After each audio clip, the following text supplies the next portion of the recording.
ক্ষয়ক্ষতি হয়েছে? কি পরিমাণ ক্ষয়ক্ষতি হিসাব করতে গেলে প্রায় কোটি টাকার ক্ষয়ক্ষতি হলো, কাছাকাছি কোটি টাকার কাছাকাছি হবে। সবকিছু ঠিকই ছিল, কিন্তু হঠাৎই মুহূর্তের মধ্যেই গরুর খামারে আগুন লেগে যায় এবং মুহূর্তের মধ্যেই শেষ হয়ে যায় কোটি টাকার সম্পদ। রাতের বেলা রহিম মিয়া ঘুমিয়ে পড়েন আর ভোরবেলা সে শুনতে পায় তার খামারে আগুন লেগে গিয়েছেন।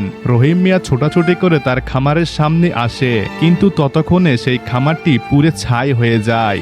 আর তখন তার খামারে ছিল 14টি গরু, যার বাজার মূল্য 70 থেকে 1 কোটি টাকা পর্যন্ত। এইরকম একটা সিচুয়েশনের ভিতরে রহিম মিয়ার যেন মাথায় হাত। রহিম মিয়া বলেন, আজকের দিনে আমার এই গরুগুলো নিয়ে বাজারে যাওয়ার কথা, কিন্তু আজকে যে এরকম একটা কাজ হয়ে যাবে এইটা কখনো সে কল্পনাও করেননি।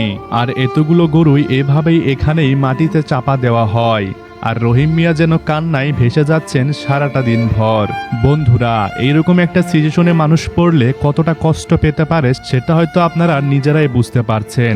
একটি গরুর প্রতি আপনাদের হয়তো অনেক মায়া রয়েছে, কিন্তু রহিম মিয়ার এই 14টি পালিত এই গরুটির প্রতি তার কতটি মায়া রয়েছে। বন্ধুরা, খুব কষ্ট করে আপনাদের জন্য আমরা ভিডিও করি, তাই ভিডিওটিতে একটা লাইক করবেন আর আমাদের চ্যানেলটিকে সাবস্ক্রাইব করবেন।